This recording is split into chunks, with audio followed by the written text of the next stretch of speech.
ఎప్పుడైనా సముద్ర తీరానికి వెళ్లారా?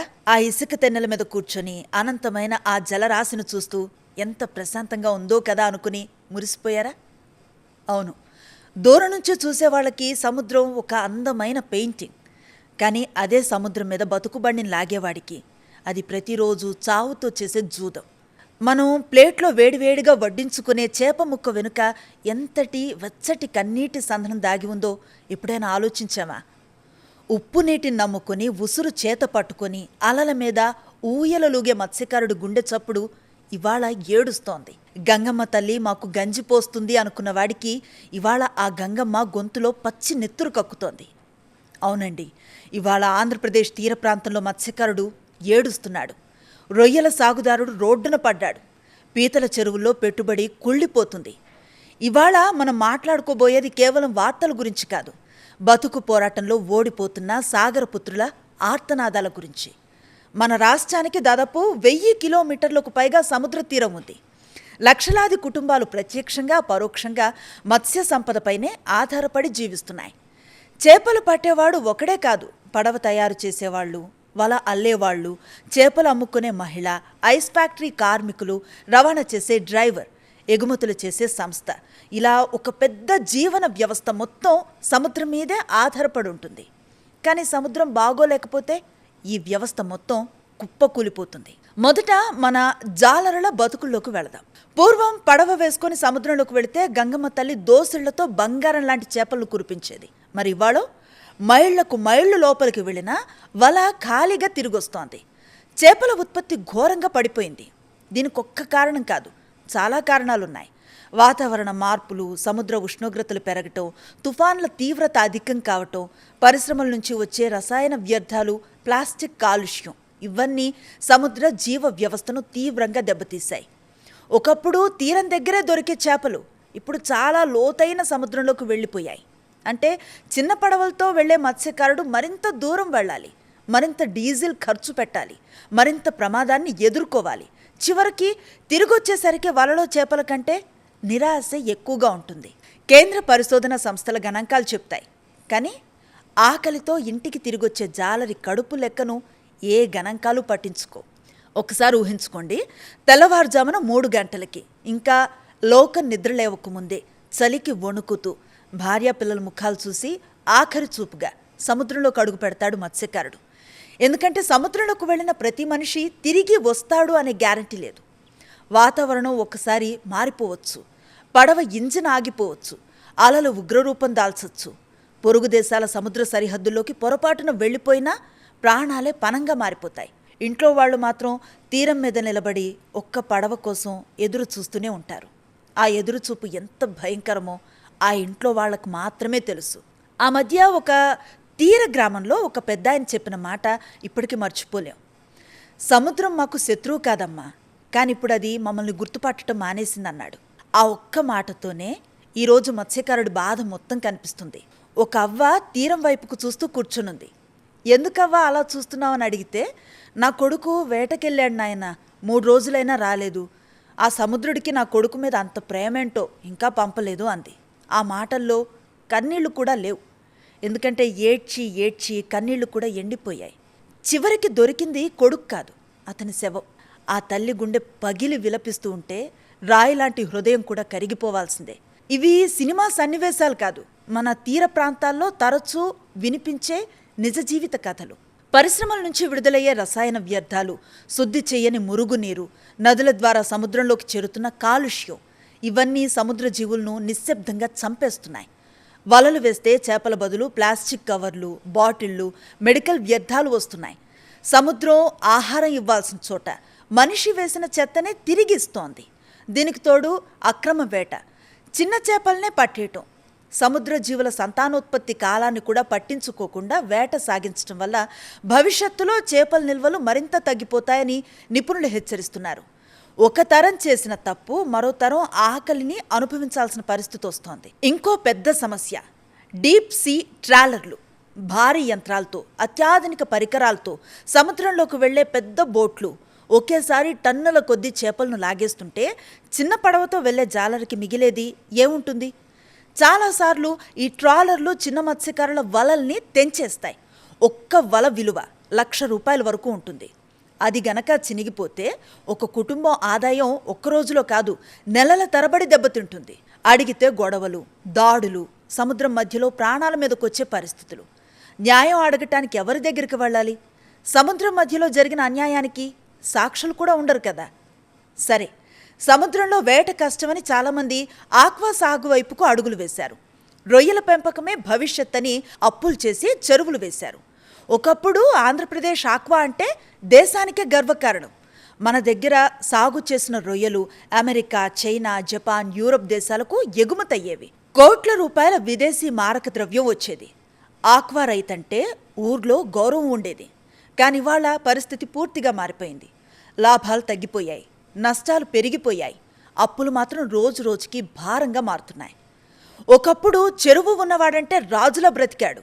ఇవాళ అదే చెరువు అతడి గుండెల మీద పడిన పెద్ద రాయి అయిపోయింది.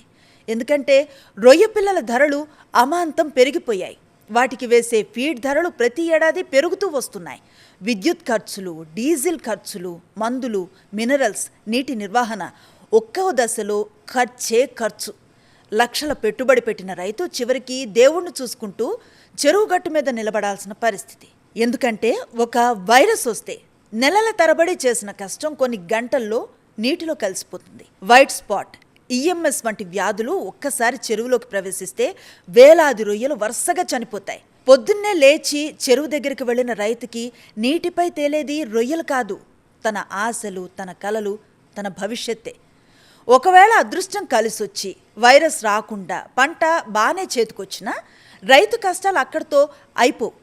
అసలు పరీక్ష అప్పుడే మొదలవుతుంది. ఎందుకంటే రేటు రైతు నిర్ణయించడు, మార్కెట్టు నిర్ణయించదు, మధ్యలో ఉన్న దళారీలే నిర్ణయిస్తారు. అంతర్జాతీయ మార్కెట్లో ధరలు పడిపోయాయి, ఎగుమతులు తగ్గాయి, క్వాలిటీ అంత బాగోలేదంటూ ఎన్నో కారణాలు చెప్పి రైతు చెమటను చౌకగా కొంటారు. కానీ అదే రొయ్య విదేశాలకు వెళ్లేసరికి ఎన్నో రెట్లు ఎక్కువ ధరకు అమ్ముడవుతుంది. కష్టపడింది రైతు, రిస్క్ తీసుకుంది రైతు, అప్పులు చేసింది రైతు. కానీ లాభం మాత్రం మధ్యలో ఉన్న వ్యవస్థకు వెళ్ళిపోతుంది. ఇది ఒక్క రైతు కథ మాత్రమే కాదు, వేలాది ఆక్వా రైతుల వేదన. పంట కోసం బ్యాంకుల దగ్గర, ప్రైవేట్ ఫినాన్స్ దగ్గర, వడ్డీ వ్యాపారుల దగ్గర అప్పులు చేస్తారు. పంట దెబ్బతింటే ఆ అప్పు మీద మరో అప్పు, వడ్డీ మీద మరో వడ్డీ, చివరికి వడ్డీ కట్టడానికే బతికే పరిస్థితి. ఒకవైపు లైసెన్సుల సమస్యలు, మరోవైపు అనుమతుల కోసం కార్యాలయాల చుట్టూ తిరుగుడు, ఇంకోవైపు విద్యుత్ బిల్లులు, ప్రకృతి విపత్తులు, ఇవన్నీ కలిసి రైతును మానసికంగా పూర్తిగా విరగ్గొట్టేస్తున్నాయి. అందుకే కొంతమంది చివరిదారిగా ఆత్మహత్యలు ఎంచుకుంటున్నారు. రొయ్యల చెరువుల్లోనే దూకి ప్రాణాలు తీసుకున్న రైతుల కథలు వింటుంటే గుండె భారమవుతుంది.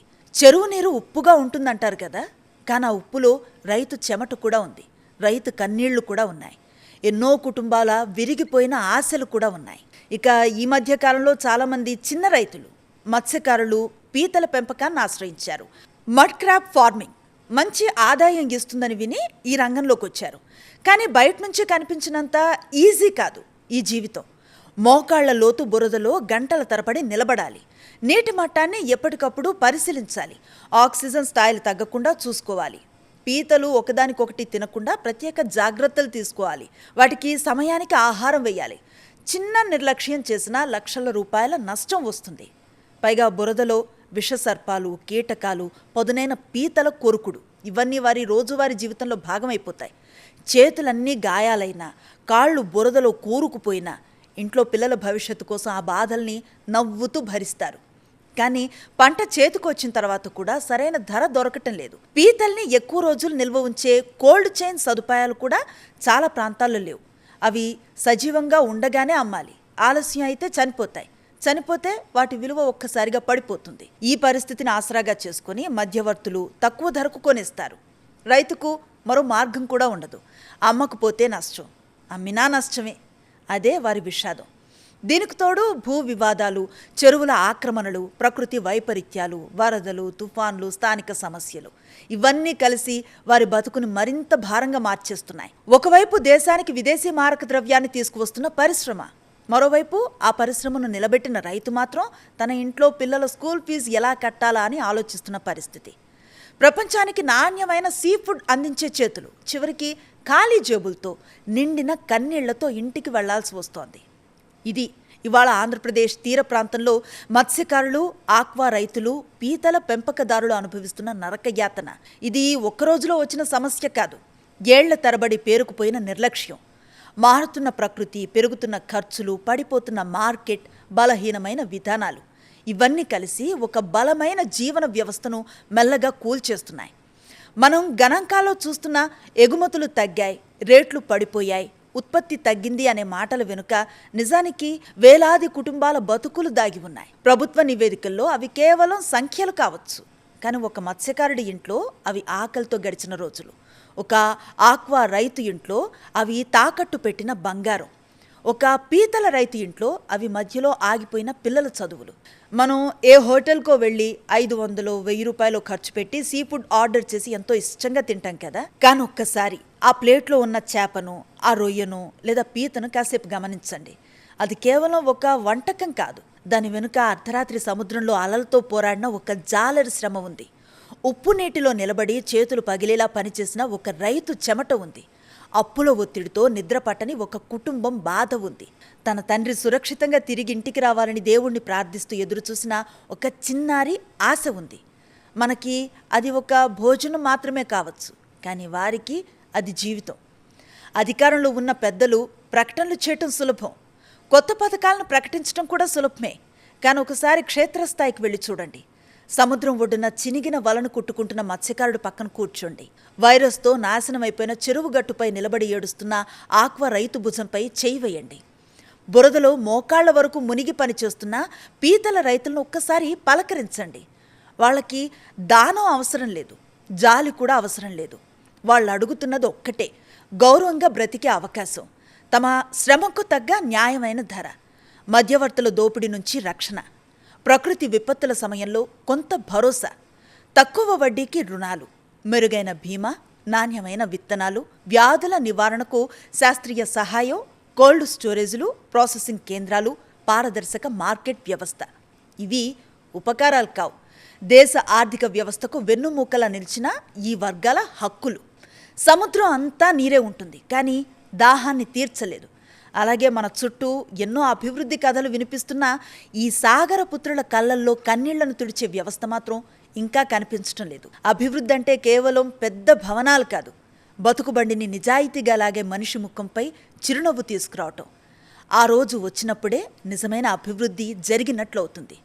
ఒక దేశం గొప్పదనాన్ని దాని నగరాలు మాత్రమే చెప్పవు. ఆ దేశానికి అన్నం పెట్టే రైతు, చేపలు పట్టే జాలరి, సముద్రాన్ని నమ్ముకొని బ్రతికే సాగరపుత్రుడి జీవితం చెప్తుంది. వాళ్ళు నిలబడితేనే ఈ వ్యవస్థ నిలబడుతుంది. వాళ్ళు ఓడిపోతే ఓడిపోవటం ఒక వృత్తి కాదు, ఒక కుటుంబం కూడా కాదు, మన ఆహార భద్రత, మన ఆర్థిక వ్యవస్థ, మన సమాజం. అందుకే ఈరోజు ప్రశ్న ఒక్కటే, సాగరపుత్రుల కళ్ళల్లో ఈ ఉప్పు కన్నీళ్లు ఇంకెన్నాళ్ళు?